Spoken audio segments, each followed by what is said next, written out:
Hey everyone, welcome to my first Earthlings Pet Answers Weekly. What I'm going to do in these videos, and I'm looking at my screen here when I look away, is I'm going to look at comments on the previous video that have questions and answer all your pet questions. Whatever you leave in the comments, there's a good chance I'll answer it. Now, as things go on, and depending on how many comments I get, I might not be able to answer every question. But we have about 80 questions or 80 comments in the first video, my introduction video.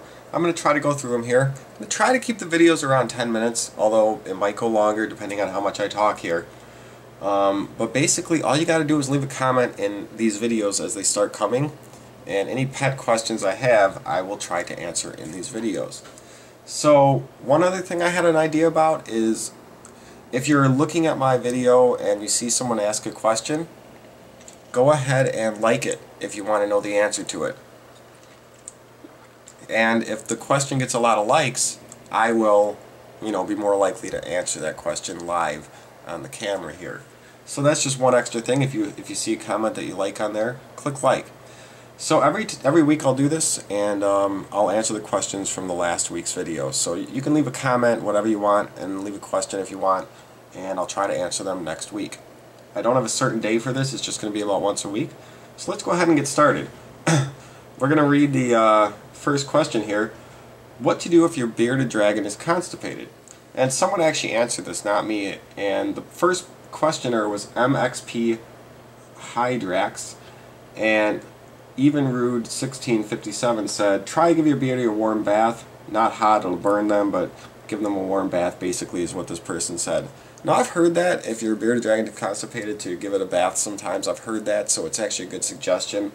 Now, I can say my bearded dragon, although I give him baths sometimes in the past, I've had him many years, and there's been times where he hasn't been in water for a year at a time. You don't have to give them baths, but I would definitely suggest not housing them in a sand cage for substrate. They can get impacted with sand sometimes. But I've never had a problem with impaction myself. I use reptile carpet, and that is a good suggestion if you think your bearded dragon is constipated. But at the same time, I don't watch my bearded dragon all the time nowadays. I've had him for many years. But even when he was young, they don't poop every day all the time. So don't be over worried. Just, keep an eye on them, make sure they're eating and looking healthy and they're not lethargic and sitting at the bottom of the cage doing nothing. Alright, we're going to move on to the next question. And it is by Gray Brown. I recently obtained orphan leopard geckos, a pair male and female, 30-gallon tank, warm half cool with an automatic mister. What are your thoughts on what they should eat? How often should they eat? Is calcium necessary? Do you recommend feeding them pinkies? My response to that would be, yes, you can feed them pinkies, since that was the last thing. That's what I thought of first. It's more of a treat. I wouldn't give them to them too much. They're very high in fat. They're kind of nutritious, but they're not a every week thing even. I would maybe do it a couple pinkies a year. The main diet they can have is crickets. You can feed them crickets all you want. You can go and get different type of insects. Some shops will sell roaches, small roaches that they'll eat. You can get mealworms, superworms, calciworms. Yes, you should give them calcium. They're nocturnal, so they don't need UVB lighting, but you should still give them calcium on their, dust them with calcium every once in a while, at least once or twice a week. But the leopard geckos are pretty easy to keep. They need a dry environment, so don't mist them too much. But they need a wet hide area where they can go in and get moist if they want to. J Devil G Amir Dr Juicy Fruit said, how big cage does a ferret need? A ferret really, once they're in your family, should be allowed to roam around the house when you're home at least a few hours a day. But if you're going to get a cage from them, it has to be multiple levels, and it has to have, a lot of room. I'd say 3 feet by 2 feet deep by 4 or 5 feet high. It has to be a pretty big cage. And they should come out of that cage a lot. Mini Mythical Morning says, I'm thinking about buying my first hedgehog, but some people say not to buy them from a pet store, but buy them from a breeder. My thing about any pet, hedgehog or any other pet, is if you're going to buy a pet, whether, you talk about small pets like hedgehogs, but what if you're going to buy a cat or dog? You go see them first. If they attack you, you're probably not going to buy that cat or dog, right? So I'd recommend, if you can, see the animal in person, hold it, and see how it reacts. If it's mean, don't buy it, because all you're doing is giving these bad breeders who don't socialize their animals you're giving them sales when they don't care about the animals, they just care about the money. So go, if you can, and hold the pet first, whatever pet it may be, and whether it's in a pet store or a breeder. I mean, if it's in a pet store, sure, you don't know who the breeder is, but at least if you can hold it and you know it's nice, that's something. So hold the pet before you buy it. Just because it's a little pet doesn't mean you should buy it if it's mean. Think about if it was a cat or a dog. Would you buy it if it's biting you? So, I think the same rules should be applied to a small pet. What do you recommend for a first-time pet owner? By It's Mr. Jacob. Mr. Jacob, I'd say, pets actually, I wouldn't recommend beginner or non-beginner. Yes, some pets shouldn't be kept until people have a lot of experience with pets. There's certain ones out there. But in terms of a beginner pet, lots of people say leopard geckos, some fish, a couple other types of lizards like anoles, even, newts and such. But really, as a pet, like birds, a lot of people do this with. What's a beginner bird? Parakeets. And yes, that's good. But if you're going to get a pet that's going to live for so many years, even if it's a hamster that lives for, 4 years maximum usually, you should still get a pet that you want, that you're going to be happy with, that you're going to care for. Doesn't matter what the pet is, research it, get it the right cage, the right setup, perfect, then bring it home and care for it as you should. So it's hard for me to actually say what's a good beginner pet, but if you had to ask, like I said, a lot of the ones are leopard geckos, anoles, fish tanks are real easy. Some fish tanks are hard, but like a beta fish tank or something like that, those are good. With birds, you got to be careful. Lots of people suggest parakeets as a beginner pet, but they can live. I had a parakeet when I was little that lived over 15 years. I mean, and I hung out with that bird a lot, but you're going to have a long time with a parakeet, so it's not necessarily a beginner pet to me. It's 15 plus years. Alright, let's see.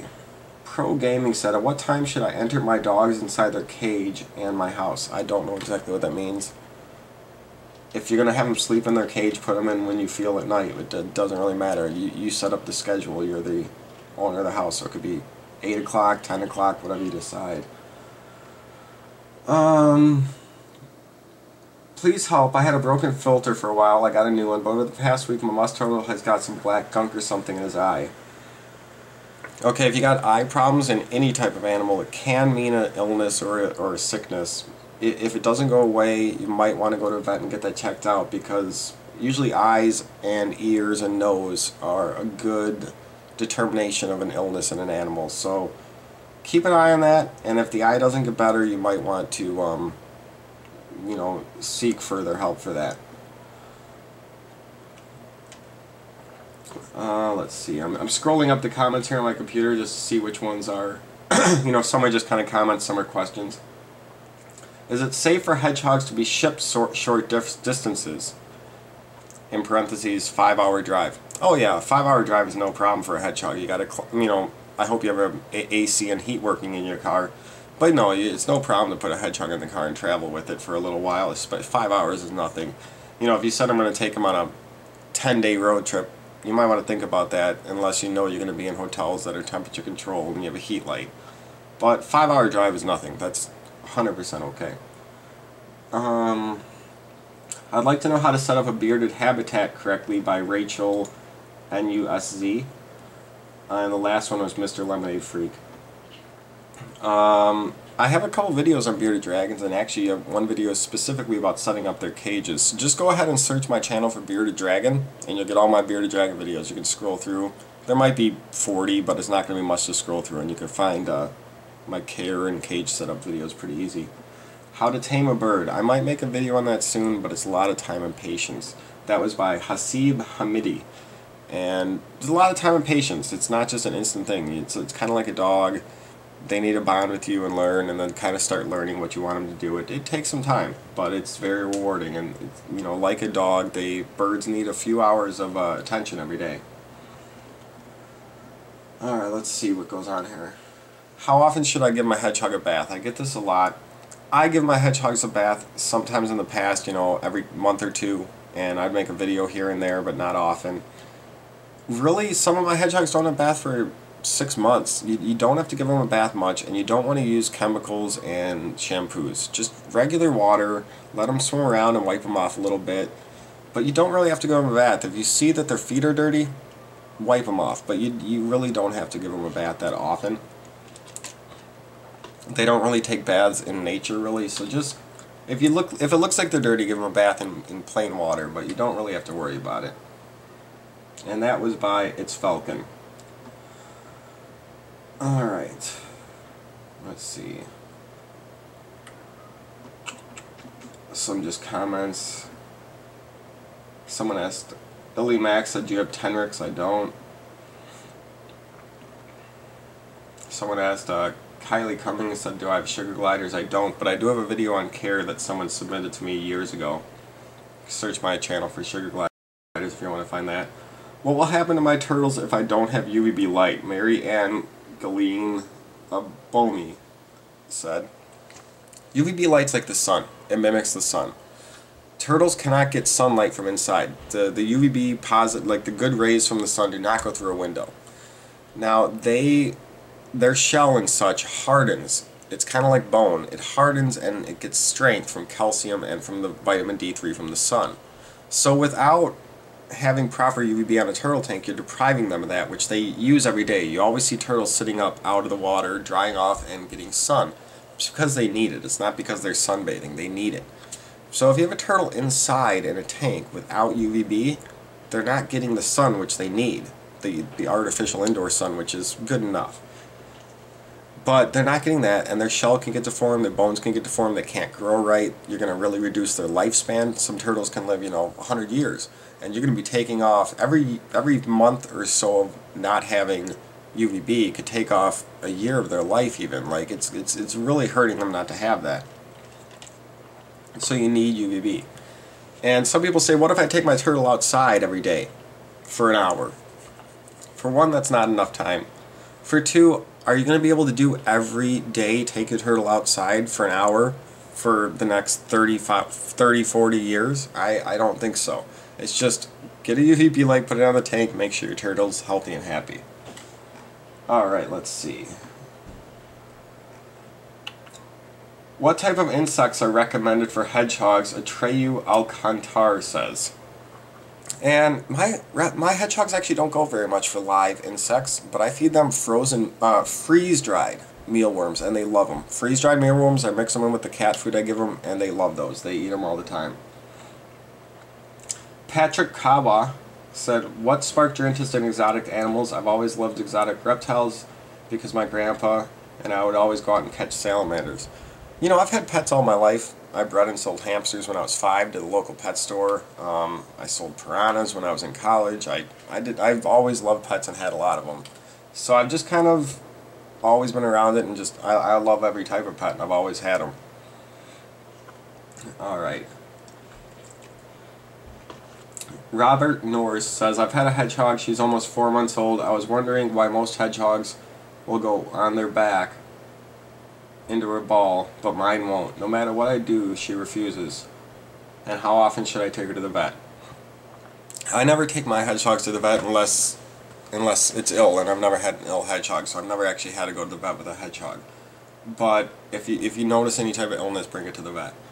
As for she's 4 months old and she doesn't curl into a ball, well, feel happy, because my videos, as you see, most of my hedgehogs are pretty nice, and I get lots of people saying, how is your hedgehog so nice and uncurling? My hedgehog just sits in a ball and hisses at me. So be happy your hedgehog isn't sitting in a ball and hissing. It must trust you, it must be bonded to you, and it's not scared of you, which is awesome. So the fact that it's not going into a ball and not hissing at you is a good thing. So don't complain about that. That's a good thing, and most people would be envious of that. So keep playing with the hedgehog, giving her treats, and hopefully she'll stay nice forever. Alright, let's see. Another Eye of Turtles, do they need a UVB light? And it's by Michael Abomi. And yes, they need a UVB light, as I talked about earlier. And I skipped through a couple comments. Let me see. Is there a good protein the Evil Taco, is there a good protein substance for bearded instead of insects? They can be really dirty and loud. My beardy doesn't eat dead insects. My bearded dragon doesn't really eat dead insects that much either, but I wouldn't feed him beans. He said maybe beans. I wouldn't feed him beans. You need to get live insects if that's all your beardy eats. I mean, you need to provide your pet with what it needs. Alright, well, I think I'm about through with most of the questions. I skipped a little bit here and there. If your question wasn't answered, submit it again in this video, and I'll try to skip through, and the next video I'll answer here and there the questions as well. Not trying to skip anyone or not, but if I skipped you, I'm sorry.